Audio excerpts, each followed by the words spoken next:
Good. We're live? Live. Good evening, everybody. We're doing this late because we just got back from Suva and we're getting packed because I'm out again tomorrow for the week, so you won't hear from me. So I thought we'd jump on and go live with everybody because there's some exciting things that have happened in the news in the last couple days here, and I guess in the last few hours. So just give you guys a few minutes to for everybody to jump on here. And then we'll get started. This live is brought to you guys by none other than me, myself, and I. And I'd like to just talk to you about how amazing I am and great my products are. So we spent the weekend in Suva. We went to a birthday party and saw a lot of you guys out there. Thank you guys for the love. It's always a pleasure to actually meet people in person because we live up here kind of isolated out in the middle of nowhere in the village here, and so I don't think he's coming, buddy. Yeah.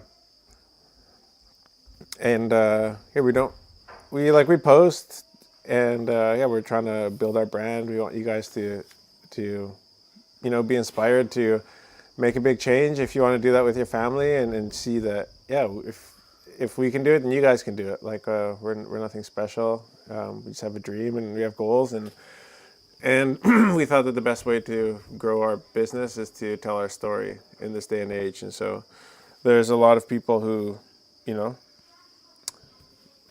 do it in different ways, and their CEOs or directors are much more anonymous. But this is what we felt was the most effective way to get the message out, and want to spread the love of Jesus while we do it. So thank you guys for being a part of that journey and trusting us while we do that.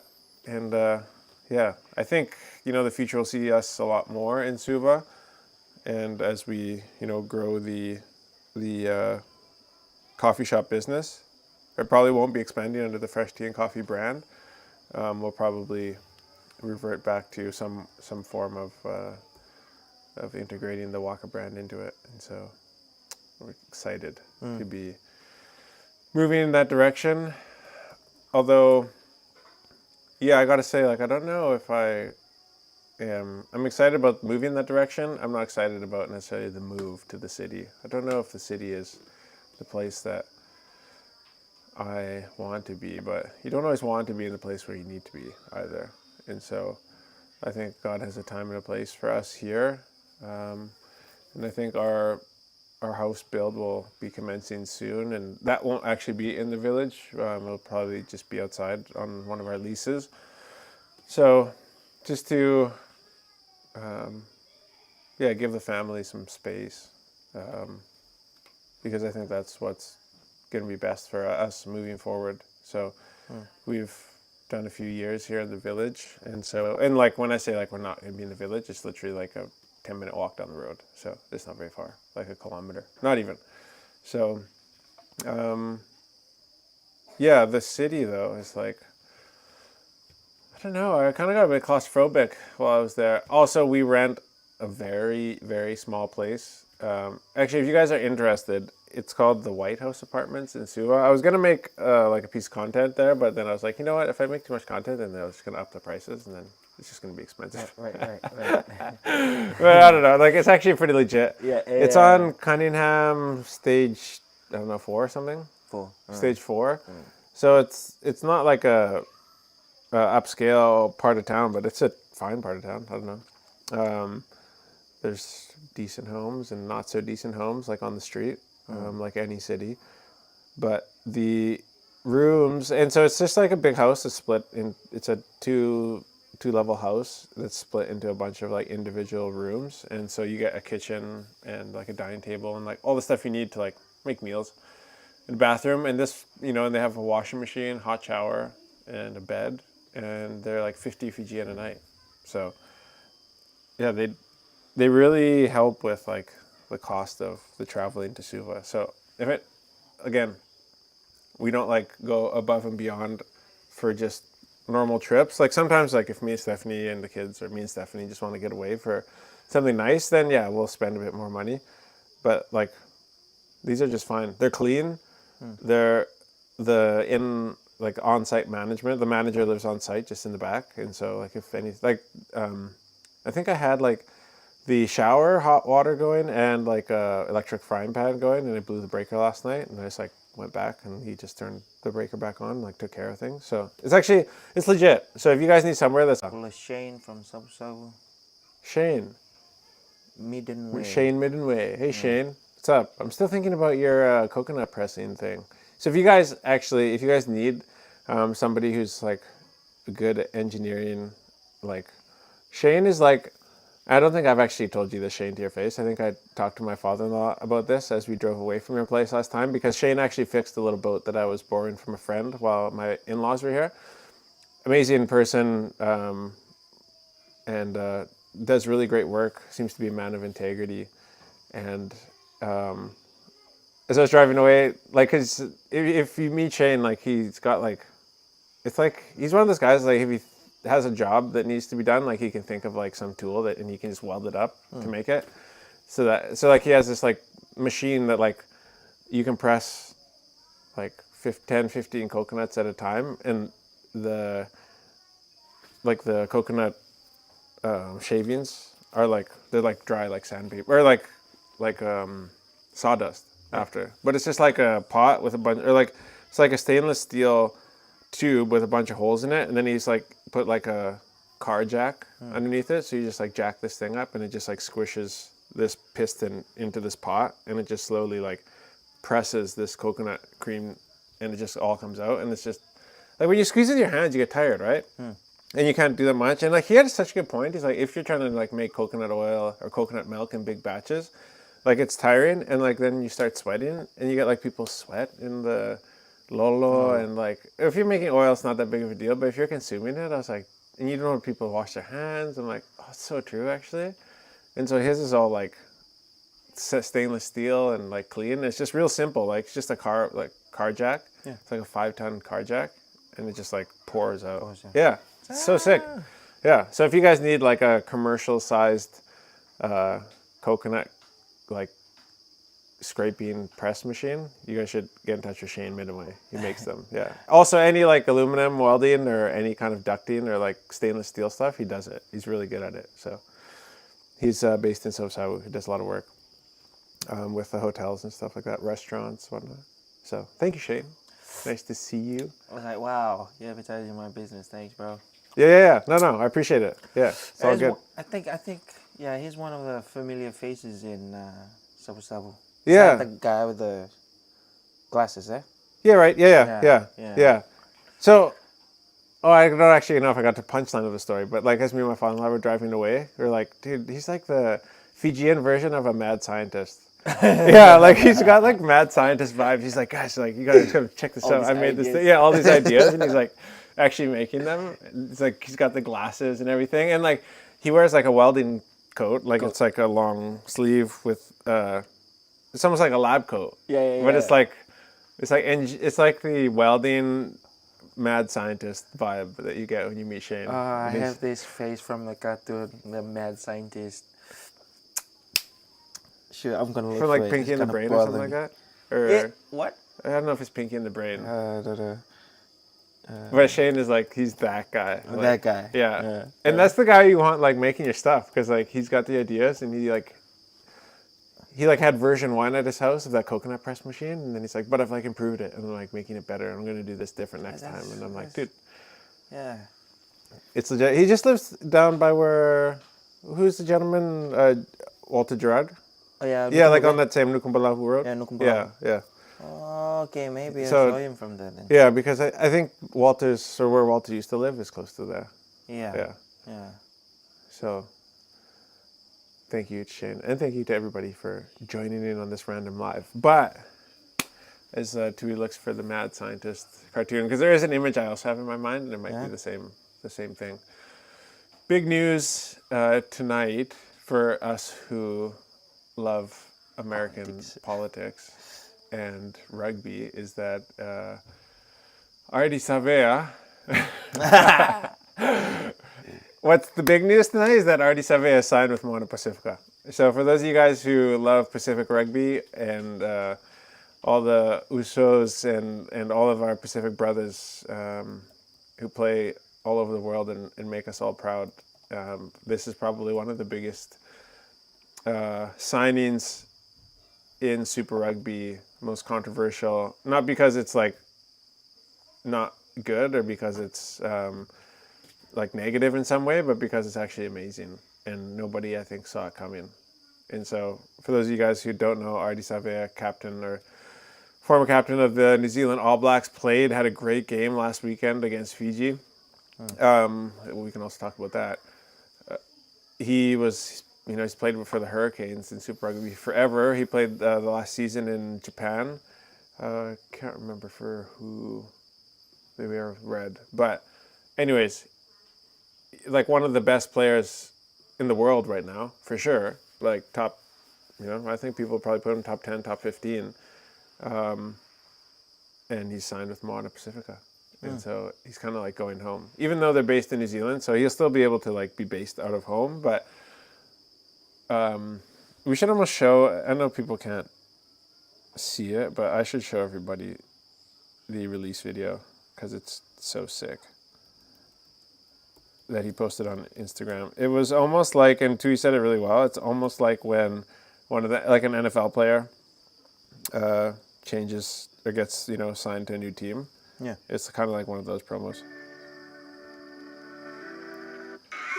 Good. That one. Yeah. Can you see it? Yep.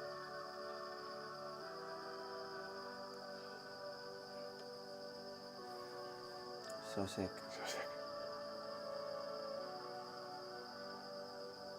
Stormzy.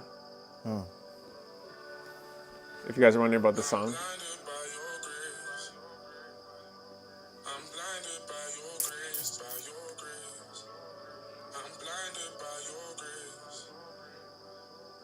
Lord,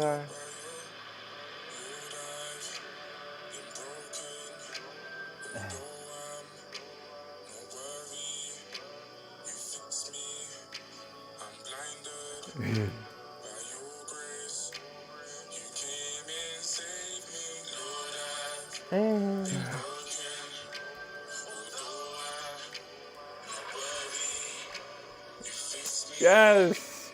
Okay, so we're excited. I've honestly, you guys have heard me probably critique Moana Pacifica, just because like I don't know exactly like what role.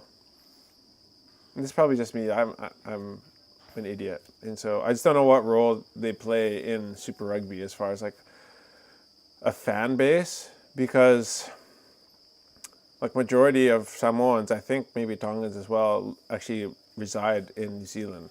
And so I feel like a lot of them already cheer for certain teams, like where they're from, where their families are grown up, or where they have heritage in New Zealand. And so Fiji and Rua makes sense to me because like we're based in Fiji.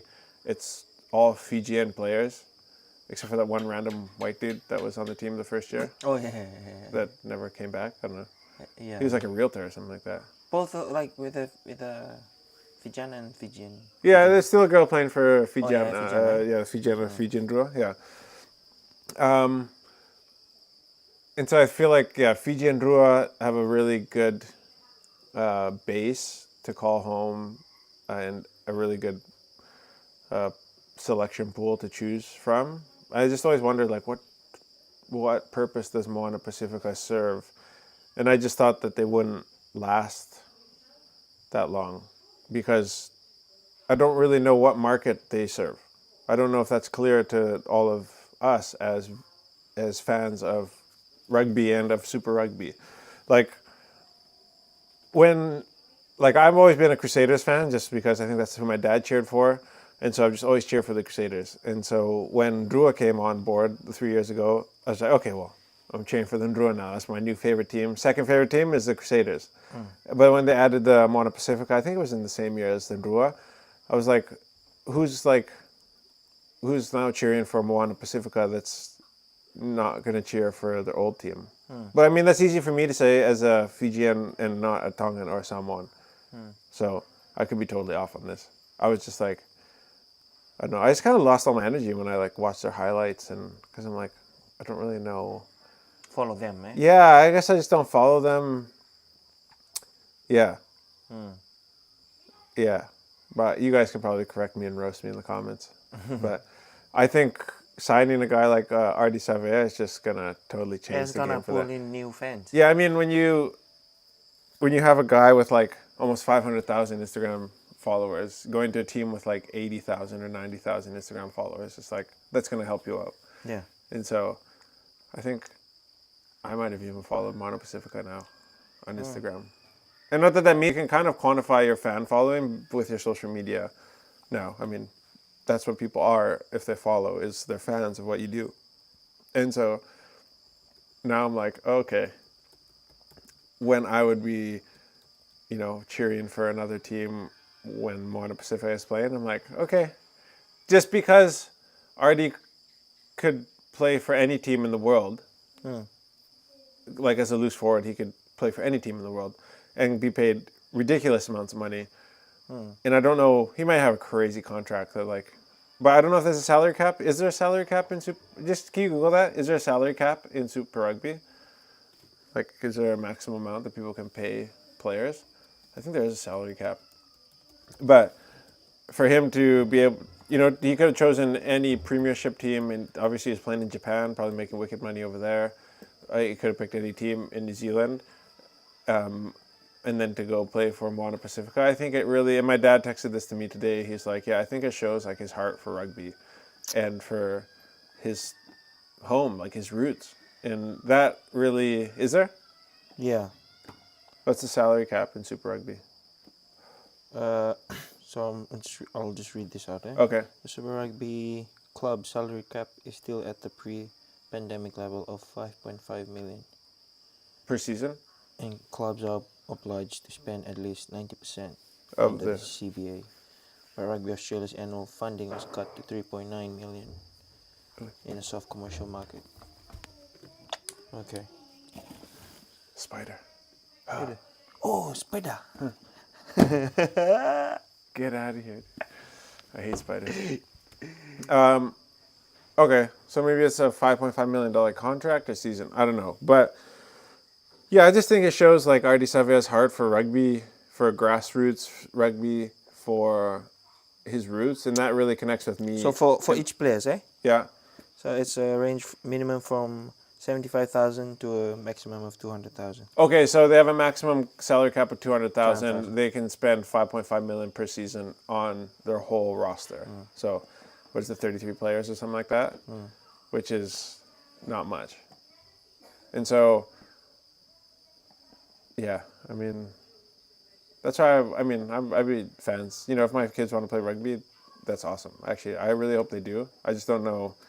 It's definitely not the sport to play if you want to become a wealthy person.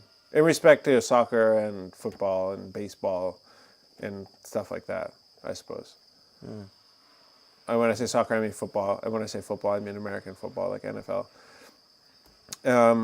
But there's a lot of Fijians who have made good money, I guess, and support their families back home by being really successful rugby players. So I should probably eat my words on that one. But yeah, I think it's just so awesome. He's probably getting paid the maximum amount they're allowed to pay a player, so probably $200,000 a year, I would assume, to sign somebody like Ardie Savea.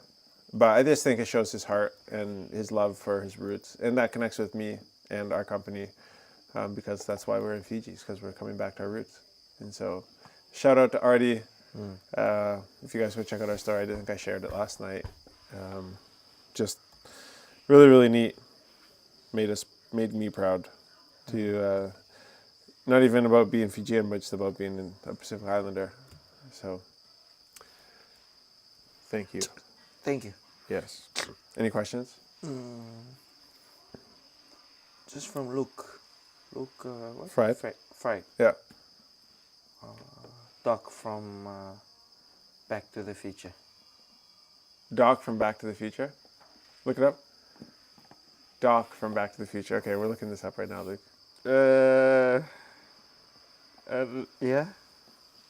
No. No. Yeah, kind of in that one where he has the glasses on. Oh, that glasses on. Yeah, because there's like welding glasses almost. Yeah. We're still looking for somebody who looks like you, Shane. Yeah. What do you guys think? What do you think about Ardie and his signing? I think it's pretty exciting. Bolo Quinton. Quinton, how's it going, man? How's it going? In other news, me and my dad were also chatting this week about a gentleman whose son got married. His name is Mukesh Ambani. He's from India. I think he's the wealthiest man in Asia. Yeah, right now. I think his company, I was looking into his company. Reliance Industries Limited, I think last year their revenue was 120 billion US. Their net income was 9.5 billion. So his son just recently got engaged, and they threw the most extravagant wedding ceremony over the last weekend. And so they had people like Kim Kardashian, Justin Bieber was there, Nick Jonas. Yeah, Nick Jonas and his wife, who's Prishanya, or what's Nick Jonas's wife? Come on, guys. Priyanka Chopra, right? Prishanya. Yeah, Priyanka Chopra. She's pretty.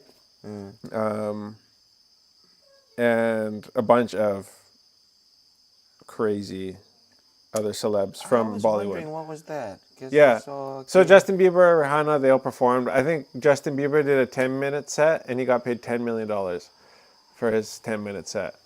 And so they basically just paid for all of these crazy celebrities to come out. They did a... They get paid to come out for that.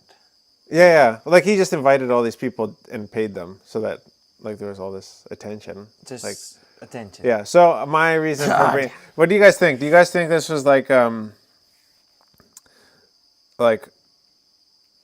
So he spent about $600 million on the wedding. So... What? Yeah.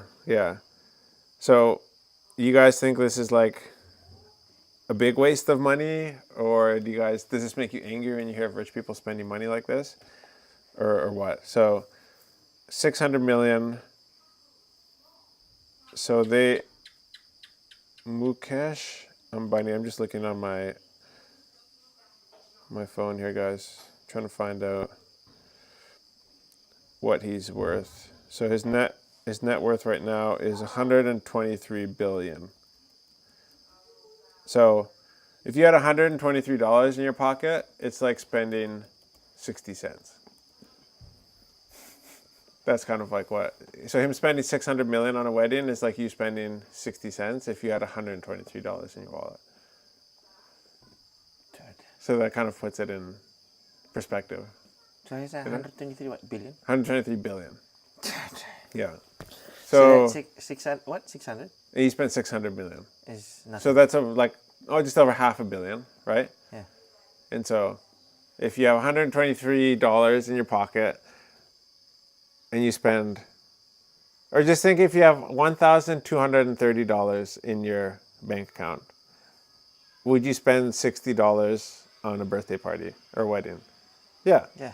You would. Yeah. Right? So it's all relative, right? It's all relative. My dad was like trying to get me going to this because he was like, "What do you think about this? Does this like make you upset? Like, what do you think?" I just think like with this, like wealth is all relative, and so people think like, "Oh, imagine like," or people say like, "What else could you have done with that money?" Yeah. But there's also people like this do crazy things with money that like you'll never hear about. That, like with donations and charitable organizations and philanthropic like.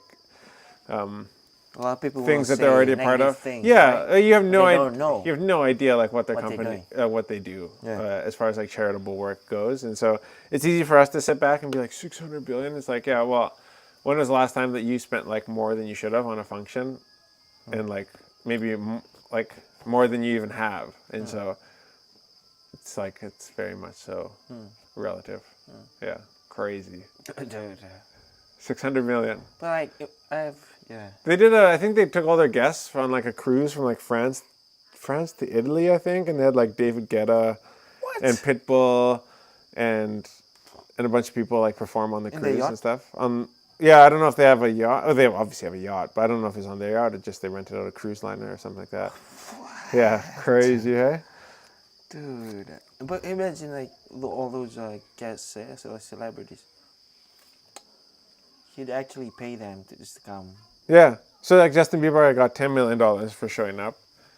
I don't know how much did the rest of them like. Yeah, I don't know. So he was getting married to a girl by the name of Radhika Merchant, and the Merchant family, I believe they're in pharmaceutical industry, so they're also very very wealthy. The Oh. Merchant family, and so but Reliance Industries is involved in like all sorts of like tech stuff, like materials like textile export and stuff like that. Where is this here? Energy, petrochemicals, natural gas, retail, entertainment, telecommunications, mass media, and textiles. It's the largest public company in India by market capitalization and revenue, and the 100th largest company worldwide. It is India's largest private taxpayer and largest exporter, accounting for 7% of India's total merchandise exports, which is insane because India exports so much. What? Yeah, so last year they netted US 9.5 billion. So that's after expenses. So they have a lot of assets though, $210 billion in assets. Man, Yeah. that is nuts. Oh, so they've been dating for a while. Have they? Yeah. A lot Yeah, of look at this. Look at this rich picture. people. Like he's still small in this picture. Oh yeah, no doubt, eh? Yeah. Oh wow. Yeah. So nothing that money can't accomplish, right? 600 million bucks, baby, on a wedding. This peanut. Over the top, eh? Nuts. Net. What did I say they netted? 9.5 billion. So, actually, it's funny speaking about net and gross. I remember when I was young, I could not remember the difference between like net and gross and like how to like remember the difference between them. Yeah. Until one guy was like, he's like, the way that I was taught to remember it, he told me, was like, think about like fishing and like what you catch in your net is like what you get to keep. So that's like after expenses. That's what you get in your net. And he said, and gross is how you feel when you figure out how much you lost. Wait. Who's are you using an analogy? Yeah, analogy, yeah. From somewhere? From a guy that I did some like classes with. Say that again. So net is how many fish you get to keep. Right. That's how much came in your net. And gross is how you feel when you find out how much you lost. Does that make sense? So easy. Yeah. I don't know. I was like, I just thought about that just now. Because for whatever reason, I'm like, net, gross. I'm like, which one? Like, it's easy when you see like, okay, gross 100 million, net 10 million. So you're like, okay, well, obviously the smaller number is the net because there's expenses. So like, but when you have to tell somebody like what was your net profit last year? You're like, net. Okay, is it like the big number? Is it the small number? Yeah. And you're like, oh, okay, net is how much I kept. Gross is how I felt like when I figured out how much I lost. Yeah. So. I'm like, dude, I'll never forget that. Little knowledge bombs. I'll just use that one day. Yeah.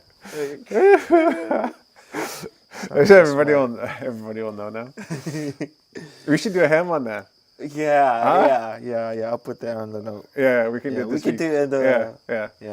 The bush. In the bush. In the bush. In other news, Joe Biden has dropped out of the presidential race, which is insane. I think a lot of the news that I listen to was predicting this, and if you're one of those people that thinks that, which is insane, if you think that the attempted assassination was staged, then it definitely worked, I guess. But pretty freaking crazy that Biden has dropped out. But also, I think it's the right thing to do. I think that I don't know if they have a better chance with going with his VP, and also that like his VP is obviously the next most logical. I think that has to be the person that's next in line to take over the race. But the Democratic National Convention still needs to actually decide on who they're going to choose to run. But I think there's like 107 days left or 104 days left until the election. So this is the record for the shortest amount of time before a national election that the presidential candidate has dropped out. So, yeah. I mean, I think Trump spoke at the Republican National Convention for like 93 minutes or something like that. Like he spoke Just for went on a an rant? hour and a half. Yeah. Like he went way off teleprompter. Yeah.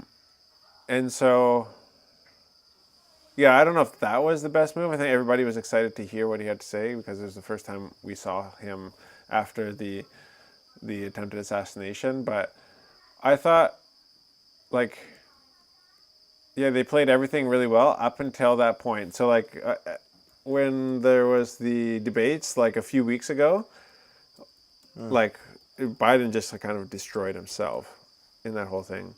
And then Trump, like, smartly, I don't know if this was a planned thing, but, like, you didn't really hear anything about Trump. And the media just kind of ate Biden alive. And Trump just kind of stayed out of the limelight while the media just kind of killed Biden. And then the attempted assassination happened, and then there's more momentum even for Trump, and then like this at the Republican National Convention, I feel like the speech was just a bit too long, and people probably lost interest in what he was saying after a while.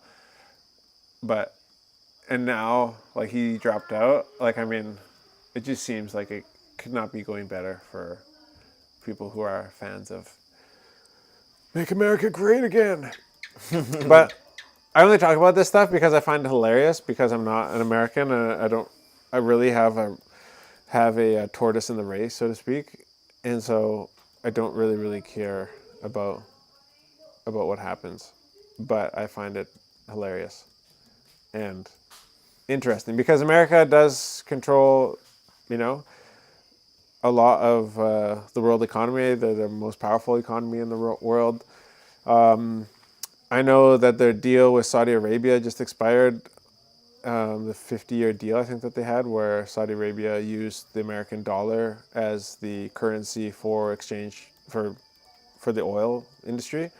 And so I don't know what they're going to renew as a new currency. I would assume they're going to go with American dollar again. I don't really know what's a better currency to go with. I mean, the pound and the euro, I think they're still recovering from all the Brexit crap, and so I don't know if that's the best currency, but I'm sure they're just going to renew with the American dollar, but that is all uncertainty. And a lot of the strength of the American dollar is based on the fact that people trade oil and gas on American dollars. And so,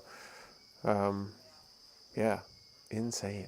I can't believe it. I opened up my phone and I saw the headline. I'm like, oh my gosh, this is so juicy.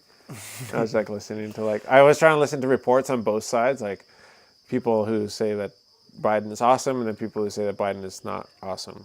And so, yeah. But Any you questions or think, anything? No, but you think about Kamala Harris now? Would she be a threat to Trump? I don't know. I think she's just kind of weak. I think one of the things that she was supposed to be in charge of was the the border situation, and she's kind of failed big time on the American border. And so I think a lot of people will look at that, or Trump will for sure, and just ride with that. And so, but then again, I don't know really who they're going to choose. Who's the governor for California? Gavin Newsom, but like a lot of these people, already endorsed Biden, and so I don't, it's gonna be hard to bring back people from the so-called like political dead. Right. So I don't really think she's the right person, but she's the first, black woman to run for president, or to be the presidential nominee, I should say. And she does bring a way younger demographic to the whole race. she So does, people she's I think 57 or something like that, and so she's a whole generation basically younger. So a lot of people get behind that because she's younger. So that'll be good. Is there any questions there? No. Okay, all right. I just wanted to get on here just to tell you guys that we're going to be gone for this week. Thank you guys for joining in for the live. Thank you guys for the support that you showed us in Suva. So you guys will probably see some updates coming from Stephanie because she's in Canada. She'll be doing some posts from there. But we will be back here on Friday, and the next live will be sponsored by Pacific Energy. And so we'll see you guys back here on Friday at 4:30. Awesome? Yeah. Sweet. Appreciate you guys, and wish us luck, and hopefully we stay alive out there in the bush. Really. Yay. Peace. Peace.